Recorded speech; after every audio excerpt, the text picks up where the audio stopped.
Having heard Lonneke speak, which decarbonisation scenario do you believe is the most promising for achieving substantial emissions reductions in Europe? And you have the options here. And I'll leave you a minute to vote.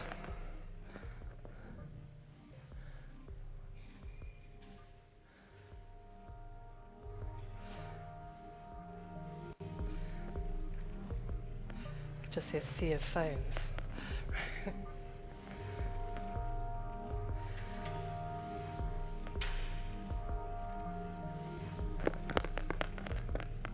This is bothering you.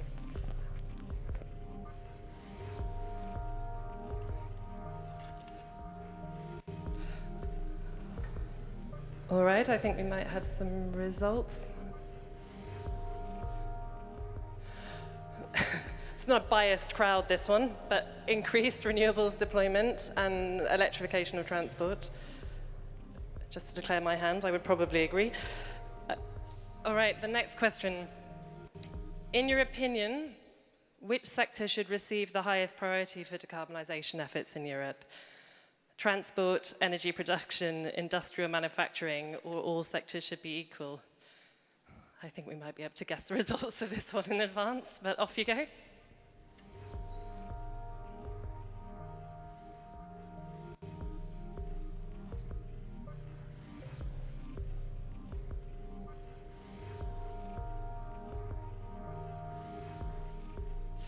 Okay. Interesting. Oh no, there we go. I thought we'd all say energy production. Right. It's a generous crowd saying all sectors. Okay. All right, and last one. There's a clear winner for do everything, everywhere, all at once. It's easy for policymakers. All right, the last one. Considering the economic impact in terms of the benefits and the costs of the transition, which decarbonisation strategy for Europe strikes the best balance between cost effectiveness and sustainability? So if you're weighing up those two bits of the trilemma, is it investing in renewables, energy efficient technologies, a stronger application of polluter pays, or supporting R&D?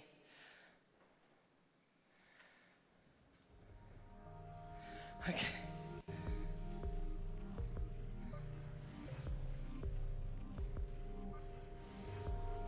I think there's going to be a pretty clear winner.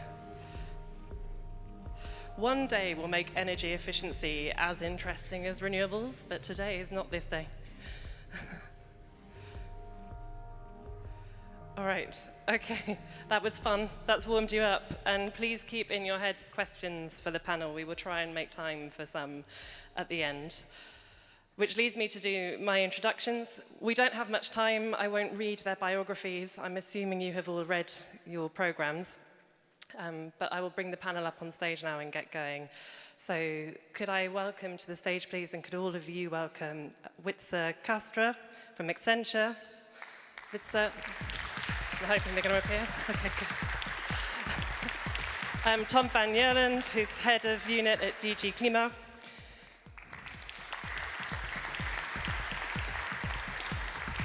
Michele Bologna, who's come to us from Enel Group. Okay, thank you. Georgios Stassis at PPC SA. Okay. And Frauke Thies from Energiewende, who I know has some views on the modelling. Thank you.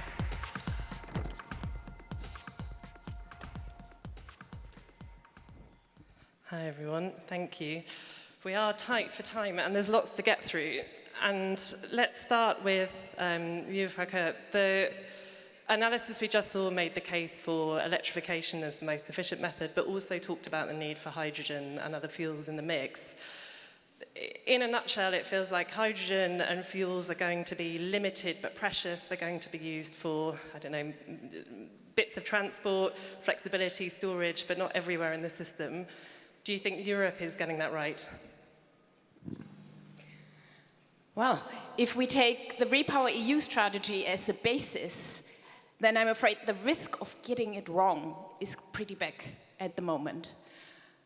REPowerEU assumes some 20 megatons of green hydrogen by 2030, and we believe that there's a high chance that we may fail to achieve those 20 megatons of green hydrogen.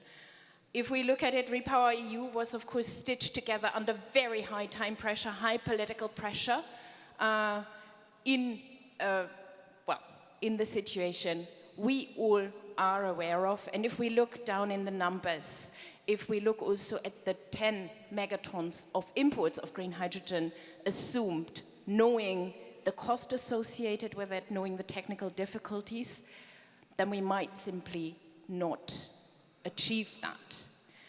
In our own scenarios, Agora's just published last month our breaking free from fossil gas scenario. We assume 4 megatons of green hydrogen by 2030. And by the way, the 20 megatons comes very close to what we think we'll need in 2040, but might not get in 2030. But even if we look at Hydrogen Europe, they assume some 6.4 megatons of demand now, with 90% no confirmed investment decision yet. So we may be thinking about unrealistic scenarios. And why is that a problem? Why is that a risk? What we're seeing is that this leads to an uncoordinated implementation and development of infrastructure. And that means that those sectors that really depend on it and need it for their decarbonization, and that's those where direct electrification is not an option, not available, that these might not get what they need by 2030. And that is primarily, in the first instance, industry. We're talking about steel, we're talking about parts of the chemical industry as feedstock, as energy source, which, by the way, I had a glimpse at the Eurelectric scenarios, is also very clearly prioritized, even though I would put a question mark also at the numbers and assumptions in total there for 2030. But the prioritization, I think, is very clearly reflected there. It's industry in the near term, and then we're moving into also electricity for backup, hydrogen really is backup resource, but also for syn fuels and some for district heating in the longer term. But the prioritization is essential in order to get what we need to the sectors that depend on it on time, rather than having a mess of uncoordinated and unfinished infrastructure and unserved infrastructure moving forward. And then maybe a final one, because you asked about, are we getting it right? A key concern is also that we cannot think that infrastructure independent of each other. The gas and electricity networks, the hydrogen and electricity networks depend on each other. Electrolyzers are an integral part for both. And this is something where, at the European level, we are still too much looking at the two sectors apart, not modeling as they need to be in tandem. I might come back to you at some point and ask about how we fix the mess, or whether there is any country in the world getting hydrogen right. But you said we need to look at the two things together, electrification and fuels. And that gives me my next question. Michele, according to the study, we saw generation needing to be twice the size it is today, maybe 3 times the size. There's something in that future system dominated by renewables, the size of it that we need to build, that implies a different market design. Do you think that a different market design can speed things up? The huge elephant in the room. Yeah. Especially after last night. Definitely an existential question for all of us, I think. I think Eurelectric also was extremely vocal and, let's say, straightforward in giving the right messages to the Commission, to the Council, and also to the Parliament. Well, let me start saying that uncertainty doesn't help. So knowing that the discussion is still ongoing, there are many, many differences. If we link it, for example, with emergency measures, we all know, they were already mentioned also by Mr. President. Definitely investments are lagging behind. Definitely in 2022, if we see even the fact that the renewables actually ramped up, it was mainly due by solar rooftop, 25 gigawatt out of 56 in total. and utilities K are lagging behind for sure. And it's not only permitting, so that the positive side is we have a general approach on the Renewable Energy Directive, that's cool.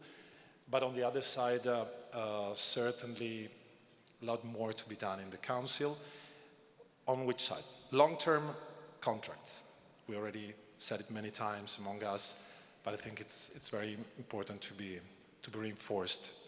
So how to use the best combination of CFDs two ways, only for new capacity, in my opinion, otherwise it's going to be really distortive.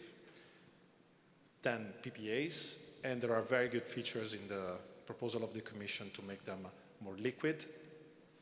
And then the rest is the market as it was functioning, as it is functioning, as it is well functioning, actually on the short-term basis. So there are plenty of improvements in the Commission proposal that should be defended, and we have, I think, to be very clear in saying no to an extension of certain emergency measures in certain countries that definitely didn't improve the investment framework, for sure. Yeah, thank you. And again, thanks to Christian and Leo and the Eurelectric team for putting in such strong messages on the need for market certainty, I think. And Tom, a lot of those points were about essentially what the Commission can do. And if you talk to us in the market, what we're looking for market frameworks that unlock the trillions of pounds worth of private capital that we know is out there. According to the European Investment Bank, the EU needs to invest an additional £350 billion per year to achieve decarbonisation targets. I think the study that is launched today says that across the EU 27 and in the UK, we need to double what we're spending between 2020 and 2050. Frankly, how can you help us do that? Thanks. Well, I think it's been said today a bit, but we will all have to do something. And all means about all sectors. One element of that is that the investment numbers are not only electricity, they're often also final energy use and the electrification there. So in a way it's your market, but the one who does the investment is not only directly the electricity sector.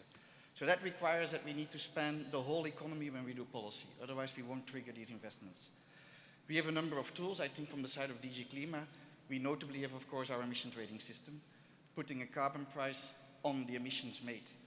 The review of the ETS has now made sure that basically most of all CO2 emissions related to energy and industrial emissions are covered in the EU by the end of this decade. So I think that's for us a key tool. But we will need to look at regulatory instruments per sector. What do we need per sector to make sure people or companies are ready to invest? I think today it was said already a few times, electricity market design, gas market design, renewable energy directives, energy efficiency directive. They're all clearly key for your sector. But then if you go into end-use sectors, things like CO2 and cars and AFIR, things as the energy performance of building directives and eco-design, more and more also circularity policies, elements to help our industry shift from certain primary productions to a more circular business model, we do via detailed regulatory instruments. You can also look at that from the government perspective, and for us at least, the national energy and climate plans that will need to be reviewed starting this year but finalized next year are a key instrument to see how member states have captured the changed regulatory environment over the last few years. We have to entice financial markets to be, let's say, more sensitive towards the type of investments. I think policies such as taxonomy, improved disclosure rules are certainly part of that. We need to bring it to, you could say, the people and the companies, and maybe that are the soft approaches. I was thinking about industrial roadmaps, and to some extent, the study you just presented, Speedways, is an element of that. We will need to engage with every individual sector to see, okay, what is the pathway you walk, how can you walk it, and discuss that. That has elements of bringing it to the citizens, and then from the side of DG Clima, we invest, for instance, a lot in what we call the Climate Pact, to have different initiatives there. You can bring it also to examples as city heat planning. That is now part of the regulatory toolbox, and I think it will be very important that the city level will engage with the citizen on how its house can be decarbonized. Finally, funding. The costs were discussed today, and I think it came very clearly out of the Speedway study again. It is an investment challenge. It is not that much an overall system cost challenge. But still, certain private citizens have a challenge if they have to make the investment upfront. Certain companies have a challenge to justify why the investment needs to be taken place. For that, I think we have a number of initiatives in the EU. Think about the mainstreaming of climate change in our general budget, specific tools as the Innovation Fund, the Modernization Fund, the Social Climate Fund to help both companies and private citizens who are, you could say, more challenged, be it by the innovativeness of the investment or by the mere fact that they don't have the money to raise the capital early on, that we can help them. So I think it's a very broad set of instruments, but I think we have a lot in place, let's put it like that. Thank you very much. I think that point about the need to do more planning with government and the industry is certainly something which is going to characterize the next 10 to 20 years in energy policy as opposed to previous ones. And I hope we're going to come on to talk about fairness and affordability, as indeed Leo raised in his own interview this morning. Wytse, we talked a lot about renewables, and in the polling, this crowd obviously said renewables are the thing we should all be investing in. They're the silver bullet. And whilst that's true in the system, we know we need strategies to make sure we've got dispatchable plants. So decarbonized fossil fuel assets, nuclear, hydropower, whatever in the system. How can we make sure that we do that? How can we make sure we bring those assets on as well as renewables? How can we make sure the system works? It's a complicated question for you.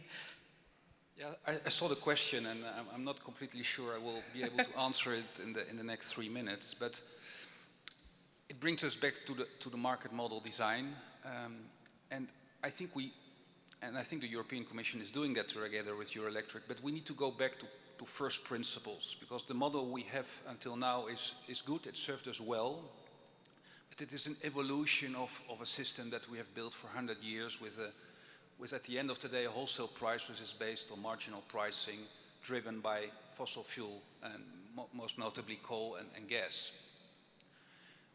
The system we're building now has a complete different DNA. So it's much more capital intensive upfront, so it's high capital investments at the beginning, whether it's nuclear, renewables, hydro. They all have very deep investments upfront, and then relatively low operational marginal costs. So basically the current pricing mechanism doesn't fit the assets that we're building for the future. And then secondly, we've seen also in the study the need for flexibility. So the short-term flexible sources, whether it's batteries or shifting demand or demand response type of solutions, that's also not properly addressed at the moment, because there is at wholesale level, there's some level of flexibility in the intraday market, but we also need flexibility down in the grids, in municipalities, in cities. So if I took a very simple approach, I think we need a much more long-term capex-based market model where we provide security of investments. I think where we need to really look into is also the rates, the interest rates, because we are building the infrastructure for the next 100 years. And the ECB and the Fed, and every quarter we change the rates, but I think we need to have a much more, as society, a much more long-term view on how to allocate interest rates for these type of critical infrastructure investments for the future of our continent. I can't stress it enough, because all the rest of the economy is powered by the people in this room. And so we need to have a much more long-term view. I think the PPAs were created for renewables. It was a bit of a quick fix to create security of investment. But I think this PPA thinking, structured PPAs, creating liquidity, so a financial market around these capital investments will be important. And next to that, a flexibility market which allows to participate much more in these flexibility type of solutions. So I think that's where we need to work towards. I've not seen the model yet. I think there are some components in there, but I think it's fundamental to have this right, because if not, we're gonna put ourselves in troubles. Yeah, you didn't do what Frauke did and run into the building and make sure that she could see the model and all the spreadsheets before coming to the panel. So it was a pro move, by the way. You mentioned municipalities and regions, and it's not just what we're trying to do at national level, it's how this breaks down and who pays for it and when. And I think that Michele Strebl is going to do a 5-minute, very brief presentation on how this might roll out in Vienna. And so I'm going to welcome you up, and then we'll go to a second round of questions and then a bit of a debate. Thank you.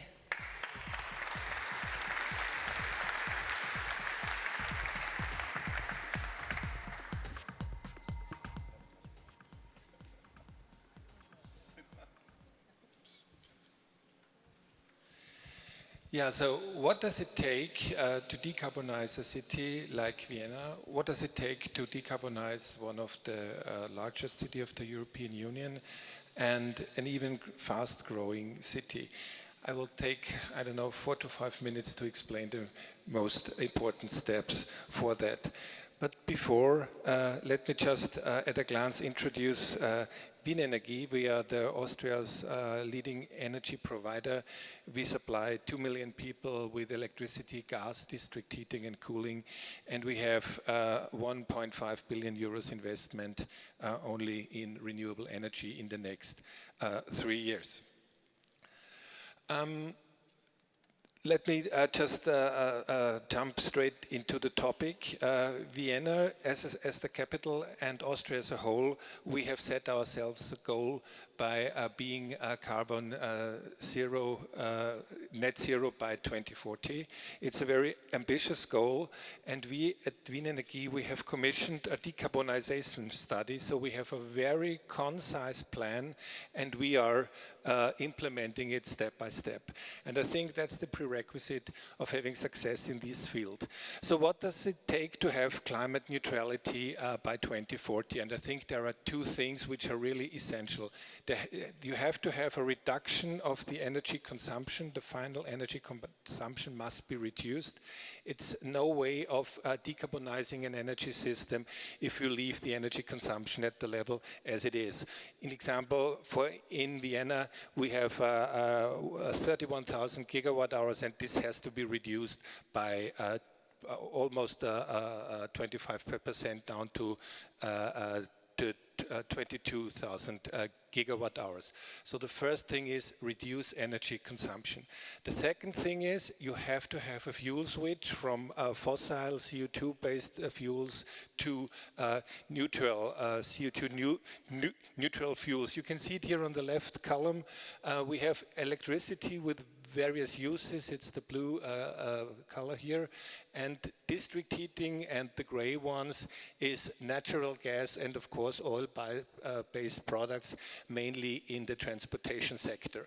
And if you see the energy consumption in 2040, of course oil is substituted and gas will be substituted, and there is a huge increase in electricity, of course, and a huge increase in district heating. So where do the efficiency gains come from? The efficiency gains come from mainly the transportation sector.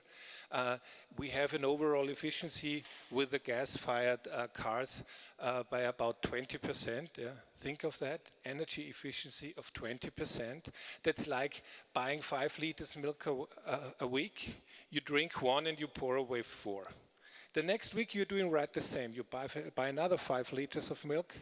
You drink 1 liter and you pour away 4. That's what we are doing with our transportation system. And this has to be changed. So there are 2 ways reducing the energy and substitution of the fossil fuels. The electricity consumption in Vienna will increase significantly. We have 8,200 gigawatt hours of electricity consumption, and this will rise by about 58% up to 12,000 gigawatt hours.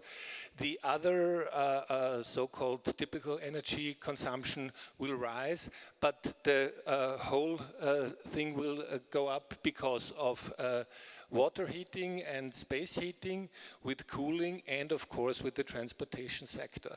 So the transportation sector will increase by 10 times, cooling will go up by 50%. So as has been seen in the study from or electric, it's pretty much the same. So there's a strong emphasis on electricity use in the city of Vienna. District heating is a bit more complex. We have a district heating system which relies very much on gas-fired CHP plants, which is of course not CO2 neutral at the moment. And we will replace that step by step to about 1/4 of waste incineration, 1/4 of large heat pumps. We have Europe's largest heat pump in Vienna, and which is delivering the district heating. We have 1/4 about geothermal energy. We're lucky in Vienna. We have geothermal energy underneath the city. And there is the need of a 25% share of a hydrogen-powered CHP plant. So it has to be pointed out that's essential. You have to have a very reliable source to meet supply and demand. Of course, we have given ourselves a restriction path of CO2. So we have the CO2 emissions go down by 32% till 2030, and by another 37% by 2035. So we can really check very precisely if we are on track or not. Of course, we have sub-targets every year that we can see if we are performing well or not. Yeah, and here are the examples which I want to give you. We have Europe's most powerful large-scale heat pump in our district heating system. It will supply 55,000 households from mid-2023, and with 110,000 households then in 2027. In the middle, you can see Vienna's first deep geothermal plant. It will also then provide more than 100 households with geothermal energy. And what we are doing this summer, we have the worldwide first test of blending. We introduce 15% of hydrogen in our existing CHP station in Donaustadt, and so we want to switch from gas to hydrogen. Yeah. So what does it take? This was my question at the beginning. What does it take to decarbonize a fast-growing city, one of the 5th largest cities of Vienna? And it takes a precise plan and very concise and implementing it step by step. A precise plan and a step-by-step implementation. It needs a fully commitment of the management, and last but not least, it needs the full commitment of our shareholders, as it is the city of Vienna in our case. Thank you very much. Thank you.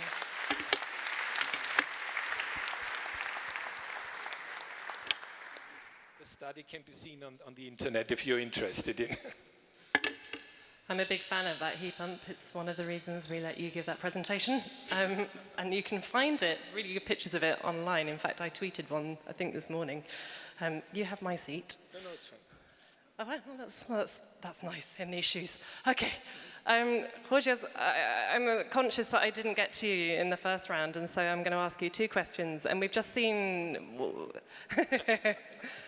it takes to do it at local level. But when you look at that increased demand, that need to decarbonize, all the pressures on the system, what do you think about what we need to do to bring on extra generation capacity? How are we going to do that? I mean, we've talked about 2 to 3 times the amount.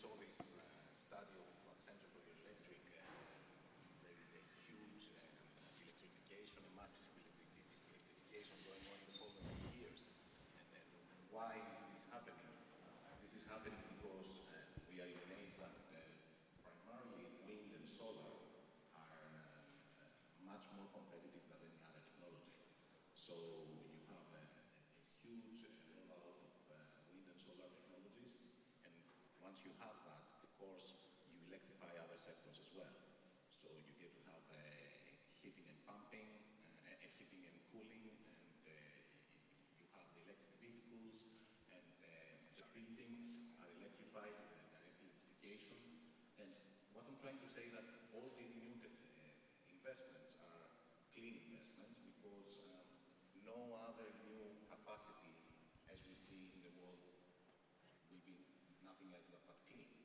So it's more competitive to invest in this direction, it's more competitive in renewables. I'm saying this because everybody will invest in this direction, it's for sure. So we witness today a very big story taking us up to 2050, and what struck me again is that this study is a least cost study. Also, the faster we go, also Ierland, our president said so, electric, it's a matter of scale and pace. So we need to go big and we need to go fast. And if we don't go big and if we don't go fast, we will delay this plan. And if we delay this plan, it will be more expensive in the system. Yeah. This is it. So the bills will remain expensive. We will be hit by that. So what we need to do, we need to go back. So at the end, I mean, in Greece, we do so, I mean, we do the biggest midnight phase-out plan in Europe. Within the next 4 or 5 years, we will have all lignite out. We are installing more than 5 gigawatts of new renewables as well. And we will do more and more. If we go back to the final slide of this presentation, where we saw the enablers. And there was a discussion today about the enablers, about the market, which needs to give the price signals for everybody to invest more in flexibility or in the new PPAs to trade easier.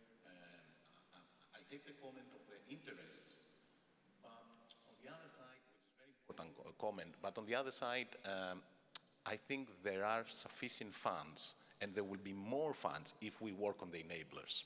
I mean, the more we work in permitting, we can do more projects and there will always be money to invest there. The more we work in grid as well.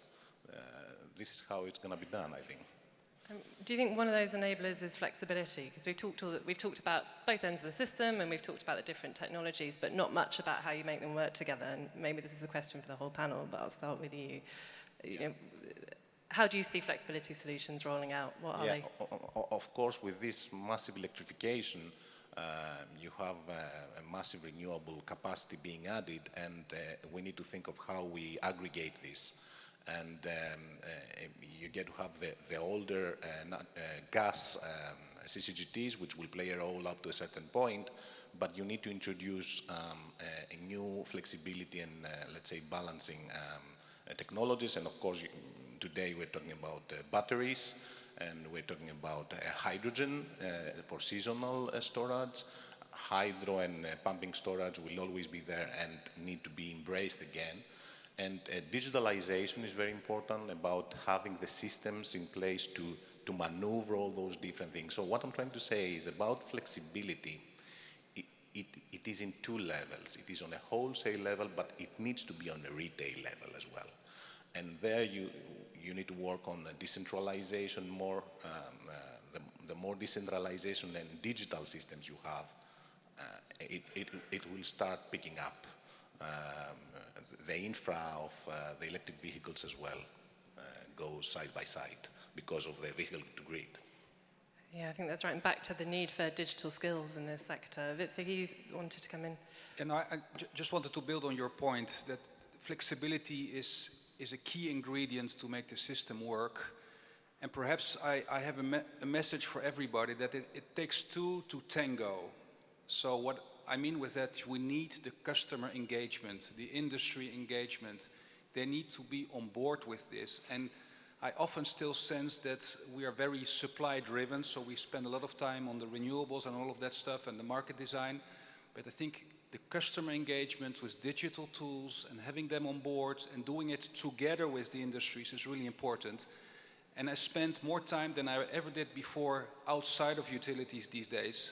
And I can tell you, they have no clue, so they need help. So I think there's a role there to play for this industry to help to decarbonize the other industries. Yeah, that's right.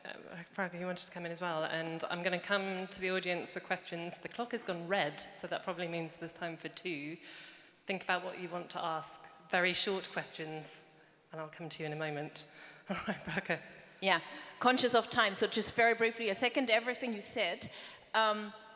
very important that right from the start, as we electrify transport, cars, heat pumps, process heat, these need to be smart, these need to be flexible right from the start. Yeah. And this is something that we are still missing out today as we're installing heat pumps. So this needs to be inbuilt from the start. And then, Wytse, you just referred to the market design, and I think this is the other big point, and we heard it before, that we are still missing the price signals that really signal where the flexibility is needed, when. So the question of more locational price signals, all of this is a big chapter that was touched upon in the market design that we need to move on. Yeah, and how you do that regionally and nationally, and how you do it without undermining the need for strong investment signals for big kits, all really challenging. All right, I'm going to come to the audience. Whilst you get your hands up and we get mics to you, I just wanted to ask one more question, and it's the elephant in the room. So hands up if you'd like to ask questions. Oh, Christian, I'm not sure I'm going to come to you first. Sorry. There's a gentleman here in glasses, and then a gentleman here in the grey jacket, and we'll try and do both of you. And Sarah, I'll try and come to you at the back if there's time, but let's just do these two here first. Folks on the panel, there's a big elephant in the room at the moment. It's been touched upon by others, and it's the barrier I hear most about in my job, which is the availability of supply chain, the kind of competition from the US now for jobs and skills, and other markets like China. Do you think the European response has been sufficient? And Michele, let's start with you on that, and maybe others have a view. And then I think the mics are good. Okay. Well, the fact that there is a response is a very good signal, because 1.5 years ago, nobody was talking about strategic autonomy, reshoring of supply chains. These are words that basically were not in the dictionary of the debate. So the fact that there is the first step forward with the Net Zero Industry Act and the Critical Raw Materials Act, which are strictly connected, is a good step.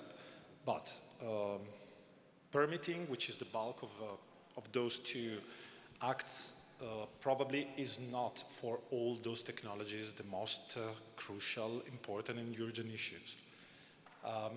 One example from the PV industry: we have a factory in Sicily, in Catania, which is becoming a gigafactory in a few years, also thanks to European funding instruments. Well, the IRA for an investment like that, 3 gigawatt of solar panels, is providing 3 to 4 times more incentives. We have a funding gap in that specific industry on the PV manufacturing of 40 to 50% compared to Asian technology. So, I mean, we are late, and what is missing is a real European funding instruments. We have a lot of different tools that were actually very good design in the past, but for the scale of what we need, PV for sure, because it's the one which is basically like just 3-4% of the overall manufacturing capacity that we need is in Europe, but also electrolyzers. The wind sector is a bit in a better shape for manufacturing. We need something else. I mean, we really welcome the fact that there is a debate ongoing on a European sovereignty fund. It can be funded by existing funds. You know, it's very political, the discussion, if we should go for more common debt after the Recovery Resilience Facility or not. There are plenty and hundreds of billions available still in existing funding, but the way how companies have to basically attack them is very complicated compared to a very streamlined, fast and easy way which is made on tax credit like the IRA in the US. So there is plenty to do on this side. And last but not least, a thing which doesn't cost anything, our non-price criteria are inside the Net Zero Industry Act. And they can really help European manufacturing with ESG criteria applied to the products in auctions, for example. I think we should really put Tom on the spot and say, is there more that the Commission can do? What do you think? Just say yes. I thank the previous speaker to point out that NZ has several elements, and one of them came at the end, so I don't think it's only permitting, there's more in there. There's clearly a focus towards this sector. I think the impact assessment, actually that was released yesterday. This was one of these initiatives where the impact assessment came later. again points out that we have indeed, you could call it strengths and weaknesses or opportunities and challenges in the sector. It's not that everywhere we have, let's say, a deficit. In some sectors we're doing pretty well. I would like to stress that you have NZIA, you have the Critical Materials Act.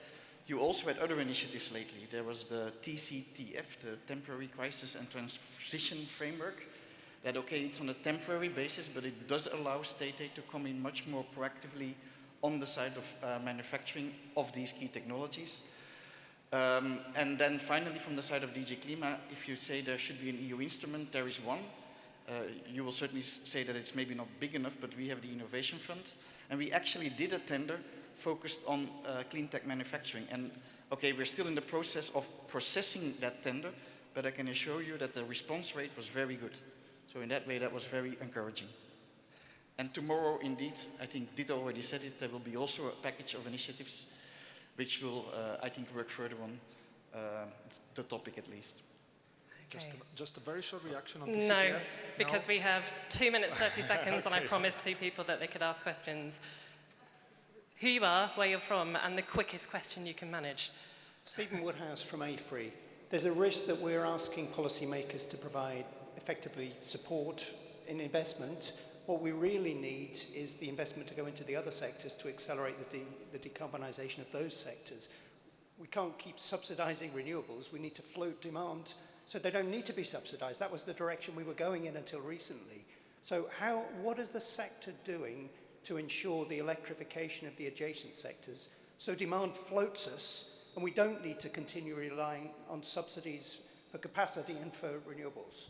Oh, punchy question for the panel. Who wants to answer that? And quick answers. Okay, right. Georgios and then Frauke. Okay, thank you. No, I think that's a very important question. And we could probably talk across sectors. I'll just point out the industry sector, which is one of the big demand sectors, of course. And there, it's a whole toolbox.